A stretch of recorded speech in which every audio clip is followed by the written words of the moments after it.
రాజకీయాలలో హత్యలుండవు, ఆత్మహత్యలే. పదవి నుంచి నిష్క్రమించిన ముఖ్యమంత్రి కేసీఆర్ కు భారతీయ జనతా పార్టీకి తెలంగాణ ఎన్నికల్లో ఇదే వర్తిస్తుంది. తెలంగాణ రాష్ట్ర సమితిని భారతీయ రాష్ట్ర సమితిగా మార్చి పడేసి జాతీయ రాజకీయాలకు ఎగబాకాలనుకున్న కేసీఆర్ కు తెలంగాణ ప్రజలు తత్వాన్ని బోధించారు.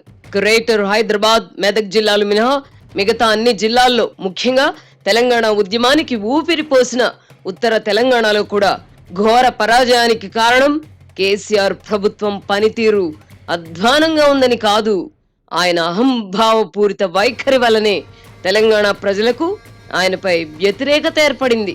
ముఖ్యమంత్రిగా ఉన్నప్పుడు గిట్టని వారిపై అలిగి కూర్చున్న కేసీఆర్ ఇప్పుడు ఓటమి తర్వాత ఏకంగా ప్రజలపై కూడా అలిగారు. అందుకే ముఖ్యమంత్రి పదవికి రాజీనామాను గవర్నర్ కు పంపిన వెంటనే ఎవరికి చెప్పా పెట్టకుండా ప్రైవేట్ కారులో ఫామ్ హౌస్ కు వెళ్లిపోయారు.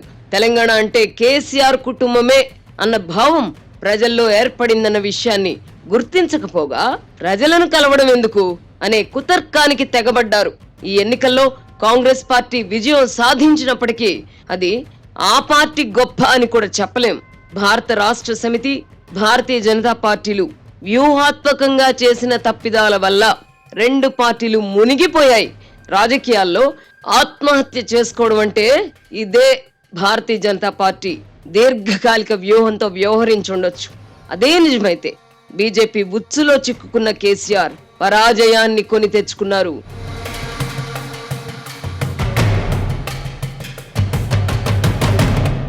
బండి సంజయ్ కు పార్టీ రాష్ట్ర బాధ్యతలు అప్పగించాక బీజేపీ పుంజుకుంది. గ్రేటర్ మున్సిపల్ ఎన్నికల సమయంలోనే ఆ పార్టీ తన సత్తా రుజువు చేసుకుంది. అప్పట్లో కాంగ్రెస్ పార్టీ పూర్తిగా చతికిలబడి ఉండింది. కేసీఆర్ కు వ్యతిరేకంగా క్షేత్రస్థాయిలో సంజయ్ నాయకత్వంలో బీజేపీ ప్రజాభిప్రాయాన్ని మార్చగలిగింది.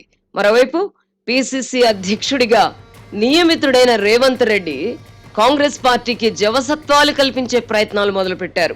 కేసీఆర్ కూడా ప్రధాని మోదీపై కత్తులు దూస్తూ వచ్చారు. ఇదే పరిస్థితి కొనసాగి ఉంటే త్రిముఖ పోటీ జరిగి ఉండేది. కేసీఆర్ కు పరాజయం తప్పి ఉండేది. ఈ దశలోనే బీఆర్ఎస్, బీజేపీ ఆత్మహత్యకు పాల్పడ్డాయి. తెర వెనక ఏం జరిగింది అనేది పక్కన పెడితే ఢిల్లీ లిక్కర్ కేసులో కవితను అరెస్ట్ చేయబోతున్నారన్న వార్తలు వచ్చిన వెంటనే ప్రధాని మోదీ విషయంలో కేసీఆర్ వైఖరి మారిపోయింది. అదే సమయంలో బీజేపీ రాష్ట్ర అధ్యక్ష పదవి నుంచి బండి సంజయ్ను ఆ పార్టీ అధిష్టానం తప్పించింది. దీంతో ఈ రెండు పార్టీల మధ్య లోపాయికారి అవగాహన కుదిరిందన్న భావం తెలంగాణ సమాజంలో ఏర్పడింది. ఈ పరిణామం కాంగ్రెస్ పార్టీకి కలిసి వచ్చింది. బీజేపీ గ్రాఫ్ పడిపోవడం మొదలైంది. కేసీఆర్ కుటుంబంపై అప్పటికే ఏర్పడిన వ్యతిరేకత వల్ల కాంగ్రెస్ వైపు ప్రజల దృష్టి మరలింది. కేసీఆర్ కు బలమైన ప్రత్యామ్నాయం కాంగ్రెస్ పార్టీ మాత్రమే అని ప్రజలు నమ్మారు. టైం బాగోలేనప్పుడు అన్ని ప్రతికూలంగానే మారతాయి. ఈ నేపథ్యంలోనే ఆంధ్రప్రదేశ్ రాజకీయాల్లో చోటు చేసుకున్న పరిణామాలు కూడా తెలంగాణ రాజకీయాలపై పడడం కూడా కేసీఆర్ కు ప్రతికూలంగా పరిణమించడం జరిగింది. Shadnagar Microsoft data center, regional ring రోడ్డుకు దగ్గరగా resort, swimming pool, indoor, outdoor games మరెన్నో సౌకర్యాలతో డిటిసిపి అప్రూవ్డ్ రెసిడెన్షియల్ వెంచర్ మన స్వర్గసీమ వారి సుకేతన. ఏపీ ముఖ్యమంత్రి జగన్మోహన్ రెడ్డి తెలంగాణ ఎన్నికల వేళ ప్రతిపక్ష నేత చంద్రబాబును జైలుకు పంపడంతో తెలుగుదేశం అభిమానులు కాంగ్రెస్ వైపు మళ్లారు. జగన్, మోదీ, కేసీఆర్ పై కోపంతో మాత్రమే వారు ఈ నిర్ణయం తీసుకున్నారు. కేసీఆర్ అహంభావాన్ని వీడి చంద్రబాబు అరెస్ట్ ను ఖండించున్నా తెలుగుదేశం అభిమానుల నిరసనలపై మంత్రి కేటీఆర్ నోరు పారేసుకుని ఉండకపోయినా ఖమ్మం వంటి జిల్లాల్లో ఫలితాలు ఇంత ఏకపక్షంగా వచ్చుండేవి కావు. వీటన్నింటికీ తోడు దళిత బంధు, డబుల్ బెడ్రూమ్ వంటి అరకొర పథకాలు ఉండనే ఉన్నాయి. ఏ పథకాన్నైనా అర్హులందరికీ అందజేయలేనప్పుడు ఫలితం ప్రతికూలంగానే ఉంటుంది. హితవాక్యాలు చెవికెక్కించుకొని కేసీఆర్ ఈ విషయంలో కూడా ఎవరి మాటను ఖాతరు చేయలేదు. అంతా నాకే తెలుసు, నాకు చెప్పేవాడున్నాడా అన్న అహంభావంతో వ్యవహరించడం వల్లనే కేసీఆర్ కు ఈ దుస్థితి దాపురించింది. ఇంతకు కేసీఆర్ ను కాంగ్రెస్ పార్టీ ఓడించిందా? లేక కేసీఆర్ తనను తానే ఓడించుకున్నారా అన్న ప్రశ్న వేసుకుంటే కాంగ్రెస్ పార్టీ ఆయనను ఓడించలేదు, కేసీఆర్ తనను తానే ఓడించుకున్నారు. ఈ మాట కాంగ్రెస్ పార్టీకి నచ్చకపోవచ్చును గాని వాస్తవం ఇదే. ప్రజాస్వామ్యంలో నియంతృత్వానికి తావు లేదని గుర్తించి కేసీఆర్ ప్రజాస్వామ్యబద్ధంగా వ్యవహరించుంటే ఆయన పట్ల, ఆయన కుటుంబం పట్ల తెలంగాణ సమాజంలో ఇంత వ్యతిరేకత ఏర్పడి ఉండేది కాదు. 2019 లోక్సభ ఎన్నికల్లో బీజేపీ, కాంగ్రెస్ పార్టీలు పుంజుకున్నప్పుడే కేసీఆర్ విజ్ఞతతో ఆలోచించి దిద్దుబాటు చర్యలు తీసుకుని ఉంటే ప్రస్తుత ఓటమి తప్పేది. దక్షిణాదిన హ్యాట్రిక్ ముఖ్యమంత్రిగా కేసీఆర్ రికార్డు నెలకొల్పి ఉండేవారు. ఈ అంశాలకు తోడు అతి కొద్ది మందిని మినహాయిస్తే సిట్టింగ్ ఎమ్మెల్యేలందరికీ మళ్లీ టికెట్లు ఇవ్వడం కూడా కేసీఆర్ కొంప ముంచింది.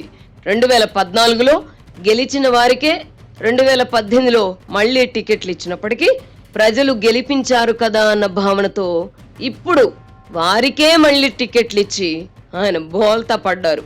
2018, 2023 మధ్య కాలంలో అనేక మంది ఎమ్మెల్యేలు బరి తెగించారు, భూ కబ్జాలకు పాల్పడ్డారు, ప్రజలను పీడించారు, అనేక అరాచకాలకు పాల్పడ్డారు. దీంతో ఈ ఎన్నికల్లో ప్రజలు తమ కసి తీర్చుకున్నారు.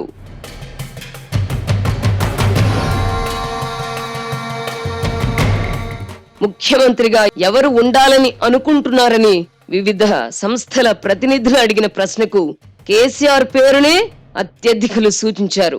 అయినా ఎమ్మెల్యేలపై ప్రజల్లో ఉన్న వ్యతిరేకతను గుర్తించడంలో విఫలమవడంతో కేసీఆర్ భారీ మూల్యం చెల్లించుకున్నారు.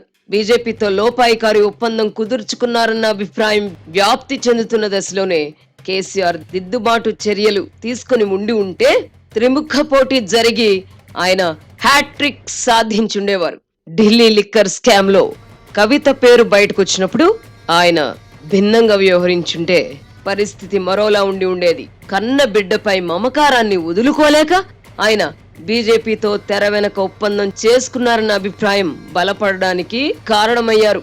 కేంద్రంలోని భారతీయ జనతా పార్టీ ప్రభుత్వం కూడా లిక్కర్ కుంభకోణంలో అందరినీ అరెస్ట్ చేసి కవితను మాత్రం వదిలివేయడంతో కేసీఆర్ కొంపనే కాకుండా తన కొంపను కూడా ముంచుకుంది.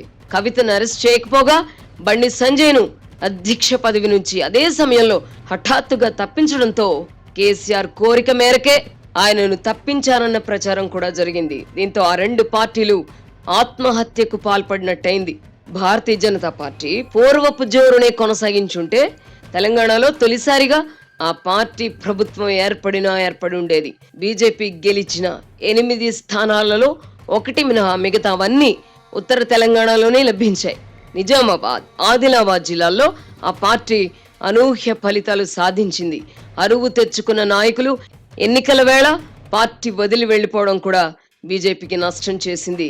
కేసీఆర్ తన అహంభావాన్ని తగ్గించుకునున్నా, కవిత కోసం రాజీ పడకుండా ఉండినా, సిట్టింగ్ ఎమ్మెల్యేలలో 30% మందిని మార్చినా, చంద్రబాబు వ్యవహారంలో మరోలా వ్యవహరించున్నా, దళిత బంధు వంటి పథకాలను పునఃసమీక్షించున్నా కేసీఆర్ కు పరాజయం తప్పి ఉండేది.